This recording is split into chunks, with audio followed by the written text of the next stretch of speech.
Hi hello welcome back to channel. എന്തൊക്കെയുണ്ട് വിശേഷം? എല്ലാവരും സുഖമായിട്ടിരിക്കുകയല്ലേ? അപ്പോൾ ഞാനിവിടെ സുഖമായിട്ട് ഹാപ്പി ആയിട്ടിരിക്കുകയാണ്. അപ്പോൾ നമ്മുടെ ഇന്നത്തെ വീഡിയോ എന്നോട് ഒരുപാട് ആൾക്കാർ, ഒരുപാട് പറയുമ്പോൾ കുറച്ച് ആൾക്കാർ ഡയറക്റ്റ് ആയിട്ടും അതുപോലെ വാട്സപ്പിലൂടെ ഒക്കെ ചോദിച്ചൊരു കാര്യത്തിന് എക്സ്പ്ലനേഷൻ ആട്ടോ തരാൻ പോകുന്നത്. അപ്പോൾ ഞാനിത് കുറേ ആയി വീഡിയോ എടുക്കണം എന്ന് വിചാരിക്കുന്നു.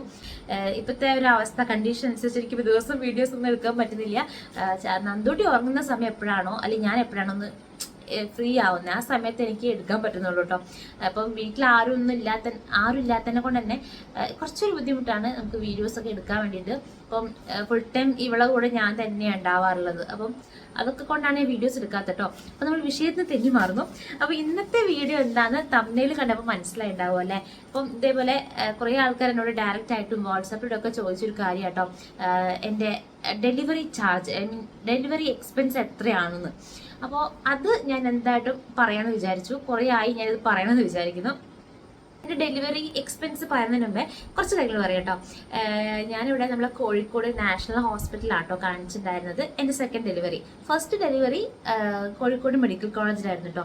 അപ്പം ആ മെഡിക്കൽ കോളേജിൽ നിന്ന് പിന്നെ ഒരു പ്രൈവറ്റ് ഹോസ്പിറ്റലിലേക്ക് കാണിക്കാനുള്ള മെയിൻ കാരണം എന്താണെന്ന് വെച്ചാൽ, ഫസ്റ്റ് ഡെലിവറിക്ക് എനിക്ക് കുറച്ചൊരു ബാഡ് എക്സ്പീരിയൻസ് ഒക്കെ ഹോസ്പിറ്റലിൽ, ഐ മീൻ ഈ ഒരു മെഡിക്കൽ കോളേജിൽ നിന്ന് ഉണ്ടായിട്ടുണ്ടായിരുന്നു.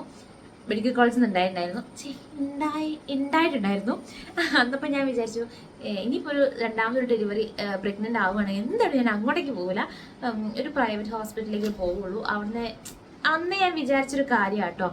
അപ്പോൾ രണ്ടാമതും പ്രഗ്നൻ്റ് ആയപ്പോൾ ഞാൻ എന്തായാലും ഫസ്റ്റ് പറഞ്ഞത് പ്രൈവറ്റിൽ കാണിക്കാം, എനിക്ക് നീ എന്തായിട്ടും ഗവൺമെൻറ് പോയി കാണിക്കാൻ എനിക്ക് കുറച്ചൊരു പേടിയുണ്ട് എന്നൊക്കെ വിചാരിച്ചു. അത് മാത്രമല്ല ഡെലിവറി കഴിഞ്ഞ സമയത്തൊക്കെ മോളെയും കൊണ്ട് കിടന്നതൊക്കെ ഭയങ്കര ബുദ്ധിമുട്ടായിരുന്നു. അവിടെ എല്ലാവരും യൂസ് ചെയ്യുന്ന ബാത്റൂമും കാര്യം ഭയങ്കര ബുദ്ധിമുട്ടായിരുന്നു. അതൊന്നും ഞാൻ പറയാൻ ഉദ്ദേശിക്കുന്നില്ല. അപ്പോൾ ഞാൻ വിചാരിച്ചു എന്തായിട്ടും പ്രൈവറ്റ് തന്നെ മതി എന്ന് വിചാരിച്ചു. അങ്ങനെയാണ് നമ്മൾ നാഷണൽ ഹോസ്പിറ്റലിൽ എത്തിയത്. പിന്നെ നമുക്ക് ഓൾറെഡി ഇൻഷുറൻസ് ഉണ്ടായിരുന്നു, പ്രൈവറ്റ് ഇൻഷുറൻസ് ഉണ്ടായിരുന്നു. അപ്പോൾ ആ ഒരു കാര്യം കൊണ്ട് നമ്മൾ വിചാരിച്ചു ഓക്കെ പ്രൈവറ്റിൽ കാണിക്കാം, നമുക്ക് ഇൻഷുറൻസ് ക്ലെയിം കിട്ടുമല്ലോ എന്നൊക്കെ വിചാരിച്ചു. നമ്മൾ അവിടെ നാഷണലാണ് കാണിച്ചിട്ടുണ്ടായിരുന്നത്. അങ്ങനെ നമ്മൾ നല്ല ഹോസ്പിറ്റലായിരുന്നു കേട്ടോ, നല്ല സർവീസും കാര്യങ്ങളായിരുന്നു, നല്ല ഡോക്ടേഴ്സ് ആയാലും. എനിക്ക് ഭയങ്കരമായിട്ട് നല്ലൊരു ഹോസ്പിറ്റൽ, ഞാൻ ഭയങ്കര കംഫർട്ടബിൾ ആയിരുന്നു കേട്ടോ അവിടെ. ഈ സമയത്ത് നമ്മൾ എന്താ പറയുക, ഡോക്ടറെ കാണിക്കാൻ വരുന്ന സമയത്ത് നമ്മളവിടെ ചോദിച്ചിട്ടുണ്ടായിരുന്നു നമുക്ക് ഇൻഷുറൻസ് കിട്ടൂലേ എന്നൊക്കെ. അപ്പോൾ അവർ പറഞ്ഞു കിട്ടും, നമ്മൾ ഗവൺമെൻറ് ഇൻഷുറൻസ് ഇല്ല, അതായത് പ്രൈവറ്റ് ഇൻഷുറൻസ് ഒക്കെ നമുക്ക് കിട്ടുമെന്ന് പറഞ്ഞിട്ടുണ്ടായിരുന്നു. അങ്ങനെ ക്ലെയിം ആവുന്നുണ്ടെന്ന് പറഞ്ഞിട്ടുണ്ടായിരുന്നു കേട്ടോ. അപ്പോൾ നമ്മൾ ഓക്കെ നമുക്ക് എന്തെങ്കിലും ഇവിടെ തന്നെ ചെയ്യാം എന്ന രീതിയിൽ നമ്മൾ ഉറപ്പിച്ചു കേട്ടോ. അങ്ങനെ നമ്മുടെ ഡെലിവറി സമയമായി. പക്ഷേ ഡെലിവറി കഴിഞ്ഞ് നമുക്ക് ഇൻഷുറൻസ് കിട്ടിയില്ല കേട്ടോ. അപ്പോൾ നമ്മളെ ഡെലിവറി ചാർജും എല്ലാ എക്സ്പെൻസും നമ്മൾ കയ്യിൽ നിന്ന് എടുത്തിട്ട് അടയ്ക്കേണ്ട അവസ്ഥ വന്നു. അതൊരു ഭയങ്കര ഒരു ബാഡ് എക്സ്പീരിയൻസ് ആയിരുന്നു. കാരണം നമുക്ക് കിട്ടുമെന്ന് വിചാരിച്ച് അവസാന നിമിഷം നമ്മൾ ഒരു ചെറിയൊരു എമൗണ്ട് നമ്മൾ എന്തായിട്ടും കൈവിൽ കരുതി വെക്കും. എന്നിരുന്നാലും ഈ ഒരു കംപ്ലീറ്റ് ചാർജ് നമ്മൾ പേ ചെയ്യേണ്ട ഒരു അവസ്ഥ വന്നപ്പോൾ കുറച്ചൊന്ന് ബുദ്ധിമുട്ടി കേട്ടോ ആ സമയത്ത്. അപ്പം ഞാൻ എന്തായാലും വലിച്ചു നീട്ടുന്നില്ല, എൻ്റെ ഡെലിവറി എക്സ്പെൻസ് എത്രയാണെന്ന് ഞാൻ പറയാം. ഇത് കണ്ടോ, ഇത്രയും ബില്ലും കാര്യങ്ങളൊക്കെ എനിക്കുണ്ട് കേട്ടോ. ഇനിയും ബില്ലും കാര്യങ്ങളുണ്ട്, പക്ഷെ ഇതൊന്നും ഞാൻ ഇവിടെ ഇങ്ങനെ കാണിക്കുന്നത് ശരിയില്ല എന്ന് എനിക്ക് തോന്നുന്നു. അപ്പോൾ ഞാൻ എത്രയാന്ന് ജസ്റ്റ് ഒന്ന് പറയാം. എനിക്കും മോക്കും കൂടി ആ എക്സ്പെൻസ് എത്രയാന്ന് വെച്ചാൽ ഒരു 60,000 അടുത്താട്ടോ നമുക്ക്, അപ്രോക്സിമേറ്റ് ആണ് ഞാൻ പറയുന്നത്, ഒരു 60,000 അടുത്ത് നമുക്ക് ആയിട്ടുണ്ടായിരുന്നു. അതിൽ എനിക്ക് നോർമലായിരുന്നു ഫസ്റ്റ് ഡെലിവറി. അപ്പം ഞാൻ വിചാരിച്ചു എനിക്ക് നോർമലായിരിക്കും. അപ്പം നോർമൽ ഡെലിവറിക്ക് അവിടെ 15,000 ആണ് വരുന്നത്, 15,000. പക്ഷേ സി സെക്ഷൻ ആകുമ്പോൾ 30,000 ആണ് അവിടെ വരുന്നത്, ആ ഹോസ്പിറ്റലിൽ വരുന്നത്. പക്ഷെ ഞാൻ വിചാരിച്ചത് എന്താ എനിക്ക് നോർമലല്ലേ, 15,000 അല്ലേ, കുഴപ്പമില്ല എന്ന് വിചാരിച്ചിട്ട് ഇങ്ങനെ നിൽക്കുന്നത്. പക്ഷേ അവസാന നിമിഷം സി സെക്ഷനായി. അതുകൊണ്ട് തന്നെ എനിക്ക് ഡെലിവറി ചാർജ് വന്നത് 30,000 രൂപയാണ് കേട്ടോ, എൻ്റെ ഡെലിവറി ചാർജ് മാത്രം. ഓക്കെ, പിന്നെ നമ്മൾ പ്രസവം നിർത്തുകയാണെങ്കിലും നമുക്ക് എക്സ്ട്രാ 5,000 രൂപയും കൂടി പേ ചെയ്യണം. പക്ഷെ ഞാൻ പ്രസവം നിർത്തിയിട്ടില്ല, കാരണം ഞാൻ പറഞ്ഞിട്ടുണ്ടായിരുന്നു, എൻ്റെ ഡെലിവറി ബ്ലോഗിൽ പറഞ്ഞിട്ടുണ്ടായിരുന്നു എന്താ കാരണം എന്നൊക്കെ. അത് നിങ്ങളൊന്ന് ജസ്റ്റ് പോയി കാണണം കേട്ടോ, നമ്മുടെ ഡെലിവറി ബ്ലോഗ് ഉണ്ട്, എൻ്റെ ഡെലിവറി എക്സ്പീരിയൻസ് ഉള്ള ഒരു വീഡിയോ ഞാൻ ഇട്ടിട്ടുണ്ട്. അപ്പോൾ ആ ഒരു വീഡിയോ ഒന്ന് പോയി കണ്ടാൽ മനസ്സിലാവും എന്താ സംഭവം എന്നൊക്കെ. അങ്ങനെയാണ് എൻ്റെ ഡെലിവറി എക്സ്പെൻസ്. എനിക്ക് മാത്രം 30,000 ആണ് ഡെലിവറിക്കായിട്ടുണ്ടായിരുന്നത്. പിന്നെ മോള് നന്ദൂട്ടി ജനിച്ച സമയം തൊട്ടേ അവൾ NICUലായിരുന്നു 4 ദിവസത്തോളം. നമുക്ക് 5ാമത്തെ ദിവസമാണ് നമ്മൾ ഡിസ്ചാർജ് ചെയ്ത്. അപ്പം 4 ദിവസത്തോളം അവൾ NICU കിടന്നപ്പോൾ NICU ചാർജ് ആയിട്ടുണ്ടായിരുന്നു. അത് അവൾക്കൊരു 20,000 അടുത്ത് അവൾക്ക് ആയിട്ടുണ്ട് കേട്ടോ.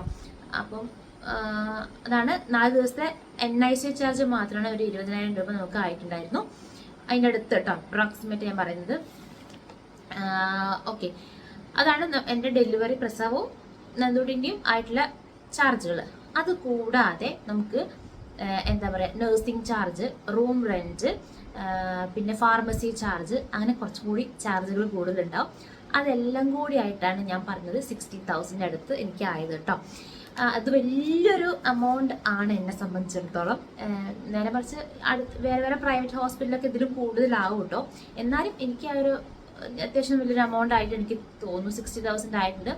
എന്നാലും അതിൽ നമുക്ക് എല്ലാ കാര്യങ്ങളും കിട്ടി കേട്ടോ. ഞാൻ ഇത്രയൊരു എമൗണ്ട് ആയാലും ഞാൻ ഭയങ്കര സാറ്റിസ്ഫൈഡ് ആയിരുന്നു കേട്ടോ ആ ഒരു ഹോസ്പിറ്റലിൽ. കാരണം എനിക്ക് ആ ഒരു ടൈമിൽ കിട്ടേണ്ട കെയറും കാര്യങ്ങളൊക്കെ എനിക്ക് കിട്ടിയിട്ടുണ്ടായിരുന്നു. അതുകൊണ്ട് ഞാൻ ഭയങ്കര ഹാപ്പി ആയിരുന്നു ആ ഒരു കാര്യത്തിൽ കേട്ടോ. നേരെ മറിച്ച് ആദ്യത്തെ പ്രസവത്തിൽ ഞാൻ നല്ല രീതിയിൽ ചീത്തയൊക്കെ കേട്ടതിനെ കൊണ്ട് എനിക്ക് ഭയങ്കര പേടിയായിരുന്നു പിന്നെ അങ്ങോട്ടേക്ക് പോകാൻ വേണ്ടിയിട്ട്. അതാണ് മെയിൻ കാരണം പ്രൈവറ്റ് ഹോസ്പിറ്റലിൽ കാണിക്കുക എന്നുള്ളത്. പക്ഷെ എൻ്റെ ഒരു ഫ്രണ്ട് ഇപ്പം ഗവൺമെൻറ് ഹോസ്പിറ്റലിലാണ് പ്രസവിച്ചത്. അപ്പോൾ അവൾ പറഞ്ഞു അവിടെ കുഴപ്പമൊന്നുമില്ല, പണ്ടത്തെ പോലെയല്ല, നല്ല അടിപൊളിയാന്നൊക്കെ പറഞ്ഞു. മേ ബി അവൾ കാണുന്നുണ്ടാവും. അപ്പോൾ ഞാൻ വിചാരിച്ചു നേരം അങ്ങോട്ടേക്ക് പോയാലിരുന്നു. അങ്ങനെയൊക്കെ ഉണ്ടായിരുന്നു കേട്ടോ. പക്ഷെ എന്നാലും എനിക്ക് ഇഷ്ടമായിരുന്നു. ഞാൻ കാണിച്ച ഹോസ്പിറ്റൽ എനിക്ക് ഇഷ്ടമായി. എന്താ പറയുക, കുഴപ്പമില്ലാത്ത രീതിയിൽ കാര്യങ്ങളൊക്കെ നടന്നിട്ടുണ്ടായിരുന്നു കേട്ടോ. പിന്നെ ഞാൻ പറഞ്ഞല്ല ഈ ഒരു എന്താ പറയുക, ഫാർമസി ചാർജ്, പിന്നെ ഡെലിവറി എക്സ്പെൻസ്, പിന്നെ നഴ്സിംഗ് ചാർജ്, റൂം റെൻറ്റ്, മോളുടെ NICU ചാർജ്, മോളെ ഫാർമസി, അങ്ങനെ കുറച്ച് കാര്യങ്ങളൊക്കെ എല്ലാം കൂടി ആയിട്ട് ഞാൻ 60,000 പറഞ്ഞത്. അത് കൂടാതെ നമുക്ക് ഫുഡ് കാര്യങ്ങൾ അതൊക്കെ ഉണ്ട് കേട്ടോ. അതൊന്നും ഞാൻ ഇതിൽ ആഡ് ചെയ്യുന്നില്ല. അതൊക്കെ ആഡ് ചെയ്യുമ്പോൾ കുറച്ചും എക്സ്ട്രാ പൈസ, ചില്ലറ പൈസ നമുക്ക് വേറെ ആയിട്ടുണ്ട്. അത് പിന്നെ അതിൽ പറയേണ്ട ആവശ്യമില്ലല്ലോ അല്ലേ. അപ്പം അത്രയാണ് നമ്മുടെ ഡെലിവറി എക്സ്പെൻസ്, എൻ്റെ ഡെലിവറി എക്സ്പെൻസ് എന്ന് പറയുന്നത്. അപ്പം ഞാൻ കുറേ ഈ ഒരു വീഡിയോ എടുക്കണം എന്ന് വിചാരിക്കുന്നത്. കാരണം ഒരുപാട് ആൾക്കാർ എന്നോട് ചോദിച്ചിട്ടുണ്ടായിരുന്നു എത്രയായി, ആ ഹോസ്പിറ്റലിൽ കാണിച്ചിട്ട് എത്രയായി ഡെലിവറിക്ക്, പിന്നെ എന്താ പറയുക, നല്ല ഹോസ്പിറ്റലാണോ, നല്ല ഡോക്ടേഴ്സാണോ. എൻ്റെ പേഴ്സണലി എനിക്ക് നല്ലൊരു അഭിപ്രായം കേട്ടോ. കുഴപ്പമൊന്നും ഉണ്ടായിരുന്നില്ല. ഞാൻ കാണിച്ച ഡോക്ടർ നല്ല ഡോക്ടറായിരുന്നു. ഹോസ്പിറ്റൽ വൈസ് നല്ല ഹോസ്പിറ്റലാണ്, നല്ല സ്റ്റാഫുകളായിരുന്നു. ഞാൻ ഭയങ്കര സാറ്റിസ്ഫൈഡ് ആയിരുന്നു കേട്ടോ. പിന്നെ നമുക്ക് ലാസ്റ്റ് ടൈമിൽ ആ ഇൻഷുറൻസ് കിട്ടാത്തൊരു അവസ്ഥ വന്നു. അത് ഭയങ്കര ഒരു ബുദ്ധിമുട്ടായി തോന്നിട്ടോ. കാരണം ആ സമയത്ത് അത് ഹോസ്പിറ്റലിൻ്റെ പ്രശ്നമല്ല, ഇൻഷുറൻസ് കമ്പനി ആ സമയത്ത് നമ്മളോട് ആദ്യം പറഞ്ഞിട്ടുണ്ടായിരുന്നത് കിട്ടുന്നായിരുന്നു. പിന്നെ ആ സമയമാകുമ്പോൾ കിട്ടില്ല എന്ന് പറഞ്ഞു. അങ്ങനെ നമ്മൾ പെട്ടുപോയിട്ടുണ്ടായിരുന്നു. പിന്നെ നമ്മൾ ക്യാഷൊക്കെ അറേഞ്ച് ചെയ്ത് നമ്മൾ അടച്ചു കേട്ടോ. അപ്പോൾ അത്രയായിരുന്നു എൻ്റെ ഡെലിവറി എക്സ്പെൻസ്. അപ്പോൾ ഏകദേശം മനസ്സിലായെന്ന് വിചാരിക്കുന്നു. കാണിച്ചു.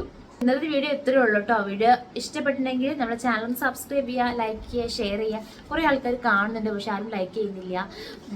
അങ്ങനെ കമൻസ് ഒക്കെ ഇട്ടോളൂ കേട്ടോ. നിങ്ങളുടെ അഭിപ്രായങ്ങളും ഞാൻ എന്ത് വീഡിയോ ആണ് ഇനി ഇടേണ്ടതെന്നൊക്കെ നിങ്ങൾക്കൊരു അഭിപ്രായം ഉണ്ടെങ്കിൽ അതൊക്കെ ഒന്ന് പറഞ്ഞോളൂ കേട്ടോ. ഞാൻ അതിനനുസരിച്ചൊക്കെ വീഡിയോ ചെയ്യാൻ നോക്കാം. ഓക്കെ, അപ്പോൾ അത്രയേ ഉള്ളൂ ഇന്നത്തെ വീഡിയോ. അപ്പം ഇനി അടുത്തൊരു വീഡിയോയിൽ വീണ്ടും കാണാം. അതുവരെ എല്ലാവർക്കും ബൈ.